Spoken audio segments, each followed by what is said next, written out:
Learning Objectives Part 1. Understand risks and the importance of good project risk management.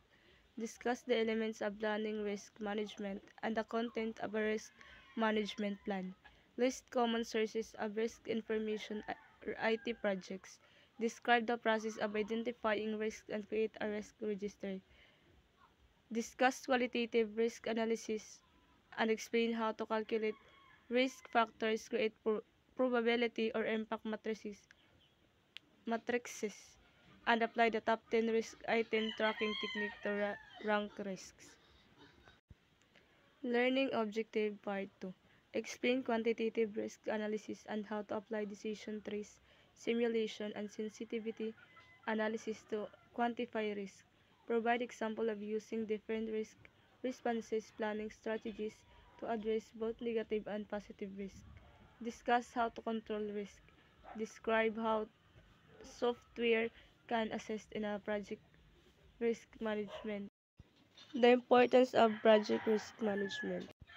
Project risk management is the art and science of identifying, analyzing, and responding to risk throughout the life of a project and the best interest of meeting project objectives. Risk management is often overlooked in projects, but it can help improve project success by helping select good projects, determining project scope, and developing realistic estimates. So, project risk management is aims to protect an organization from potential losses or threats to the continued operation. It also includes financial losses, damage or damage to the organization's reputation. Research shows need to improve project risk management. So, according to a study by LBBS and Quack, nagpapakita ang lowest maturity rating nga tanan na knowledge areas. While a similar survey was completed with software development companies in Mauritius, South Africa in year 2003, and risk management also had the lowest maturity. KLCI study shows the benefits of following good software risk management practices. Table 11-1. Project Management Maturity by Industry Group and Knowledge Area. So, based on my observation ng table is, din masalod ang importance of project risk management. Takundiin is, we need to often overlook in a project, diba? It can help improve project success by helping selecting good projects, determining project scope, and developing estimates. So, figure 11-1, benefits from software risk management practices. As we can see, the highest percent of respondents is anticipated or avoid problem, which has 80% and followed by prevent surprises, which has 60%. Global issues. Many people around the world suffered from financial losses as various financial markets dropped in the fall of 2008, even after the $700 billion bailout bill passed by the U.S. Congress. According to the global survey of 316 financial services executives, over 70% of respondents believe that the losses stemming from the credit crisis were largely due to failures to address risk management issues. Worldwide banking and insurance sectors will spend about $78.6 billion on the risk information technologies and services in 2018, growing to $96.3 billion by 2018. Negative risk. Risk is the possibility of loss or injury. Negative risk involves understanding potential problems that might occur in the project and how they might impede project success. Negative risk management is like a form of insurance. It is an investment. Managing negative risk involves a number of possible actions that project managers can take to avoid, lessen, change, or accept the potential effects of risk on their projects. Risk can be positive. Positive risks are risks that result in good things happening, sometimes called opportunities. A general definition of project risk is an uncertainty that can have negative or positive effect on the meeting project objectives. The goal of the project risk management is to minimize potential negative risk while maximizing potential positive risk. Positive risk management is like investing in opportunities. It is important to note that risk management is an investment. Costs are associated with it. Best practice. Some organizations make the mistake of addressing only tactical and negative risk when performing project risk management. According to David Helson, suggests overcoming this problem by widening the scope of risk management to encompass both strategic risk and upside opportunities, which he refers to as integrated risk management. Benefits of this approach include: first, bridging the strategy and tactics gap to ensure that project delivery is tied to organizational needs and visions. Second, focusing projects on the benefits they exist to support rather than producing a set of their deliverables. Third, managing opportunities proactively as an integral part of business processes at both strategic and tactical levels. Fourth, providing useful information to decision makers at all levels when the environment is uncertain. Fifth, allowing an opportunity level of risk to be taken intelligently with full awareness of the degree of uncertainty and its potential effects on objectives. In a 2014 paper, Helson described the importance of good working relationships, especially between the project sponsor and project manager. Risk utility or risk tolerance is the amount of satisfaction pleasure received from a potential payoff.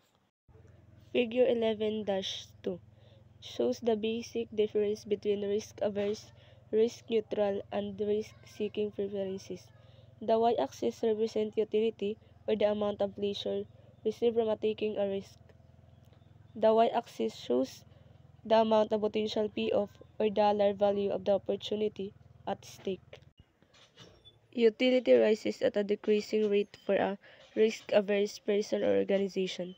In other words, when more payoff or money is at stake, a person or organization that is risk-averse gain less satisfaction from the risk or has the lower tolerance for the risk. Those who are risk-taking have the higher tolerance for risk, and their satisfaction increases when more payoff is at stake. A risk-seeking person or organization prefers outcomes that are more uncertain and is often willing to pay a penalty to take a risk. And a risk-neutral person or organization achieves a balance between risk and payoff. For example, a risk-averse organization might not purchase hardware from a vendor who has not been in business for a specified period of time. A risk-seeking organization might deliberately choose startup vendors for hardware purchases to gain new products with unusual features that provide an advantage. A risk-neutral organization might perform a series of analysis to evaluate possible purchase decisions. This type of organization evaluates decision using a number of factors. Risk is just one of them. Project Risk Management Processes Part 1. Planning risk management, deciding how to approach and plan the risk management activities for the project. Identifying risks, determining which risks are likely to affect a project and documenting the characteristics of each. Performing qualitative risk analysis, prioritizing risk based on their probability and impact of occurrence. Project Risk Management Processes Part 2. Performing quantitative risk analysis, numerically estimating the effect of risk on the project objectives. Planning risk responses, taking steps to enhance opportunities and reduce threats to meeting project objectives. Controlling risk, monitoring and defining residual risk, identifying new risks, carrying out risk response plans, and evaluating the effectiveness of risk strategies throughout the life of the project. Figure 11-3 Project Risk Management Summary. Planning. So, an process is plan risk management. An output is risk management plan. Then, an process is identify risk. An output naman is risk register. An process is perform quality risk analysis. Then, an output is project document updates. Then, an process is perform quantitative risk analysis. Then, ang output is project document updates. Then, ang process naman is plan risk responses. So, ang output is project management plan updates, project document update. Next is monitoring and controlling. So, ang process is control risk, while ang output naman is work performs information, change request, project management plan updates, project document update, organizational process, assets updates. Planning risk management is the process of deciding how to approach risk management activities and plan for them in a project. The main output of this process is a risk management plan. Table 11-2 Topics addressed in a risk management plan. First topic is methodology, wherein dapat mabaton ang pakianan na how will risk management be performed on this project, what tools and data sources are available and applicable. Next is rules and responsibilities, na kundi is kailangan natin mabaton ang pakianan na which people are responsible for implementing specific tasks and providing deliverables related to risk. Third is the budget and schedule, na kundi is ang pangutana is what are the estimated costs and schedules for performing risk-related activities. Next topic is risk categories, which is what are the main categories of risk that should be addressed in this project? Is there a risk breakdown structure for the project? See the information on risk breakdown structures later in this chapter. Next topic is risk probability and impact. This is to answer the question, how will the probabilities and impacts of risk items will be assessed? What scoring and interpretation methods will be used for the qualitative and quantitative analysis of risk? How will the probability and impact metrics be developed? Next topic is revised stakeholders' tolerances. Have stakeholders' tolerances for risk change? How will these changes affect the project? Next is tracking. How will the team track risk management activities? How will lessons learned be documented and shared? How will risk management processes be audited? Lastly is the risk documentation. What are the formats and processes will be used for risk management activities? Contingency and fallback plans. Contingency reserves. Contingency plans are predefined actions that the project team will take if an identified risk event occurs. Fallback plans are developed for risks that have a high impact on meeting project objectives and are put into effect if attempts to reduce the risk are not effective. Contingency reserves or allowances are provisions held by the project sponsor or organization to, to reduce the risk of cost or schedule overruns to an acceptable level. Management reserves are funds held held for unknown risks that are not part of the cost baseline but are part of budget and funding requirements. Common sources of risk and information technology projects. Several studies show that IT projects share some common sources of risk.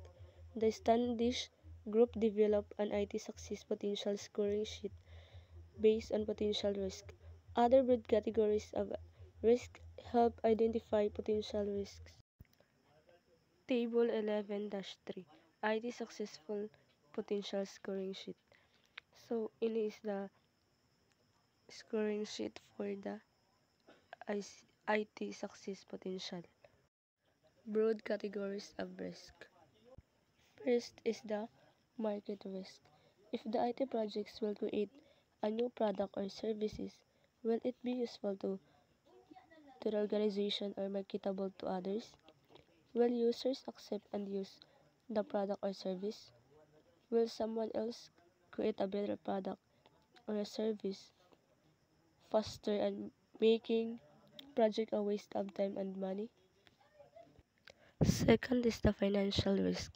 Can the organization afford to undertake the project? How much confident are stakeholders in the financial projections? Will the project meet MVP, ROI, and payback estimates? If not, can the organization afford to, con- to continue the project? Is this project the best way to use the organization's financial resources? Next is the technology risk. Is the project technically feasible? Will it use mature leading edge or bleeding edge technologies? When will the decision be made on which technology to use? Will hardware, software, and network function properly? Will the technology be available in time to meet project objectives? Could the technology be obsolete before a useful product can be created?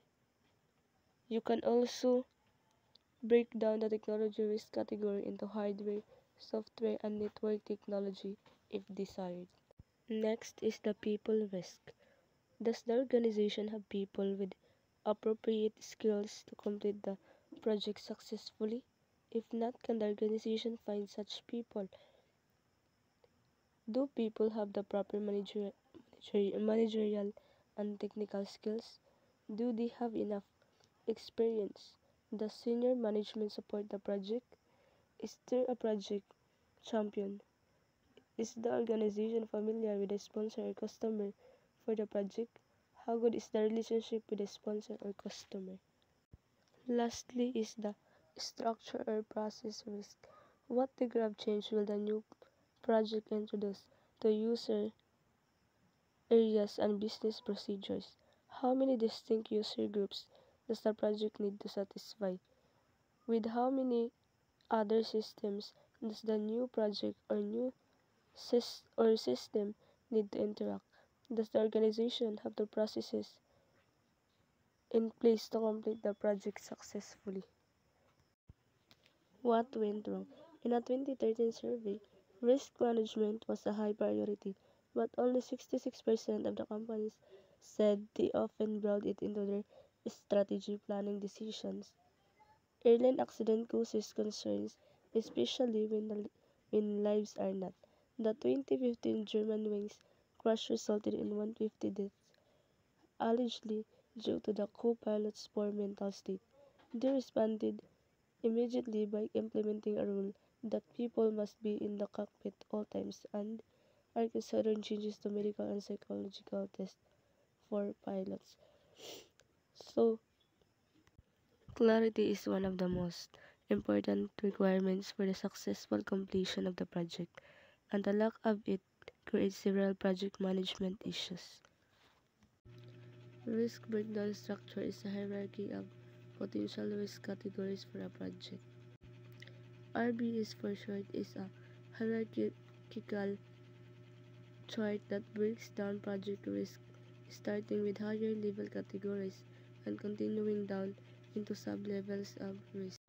So figure 11-4, sample risk breakdown structure of an IT project.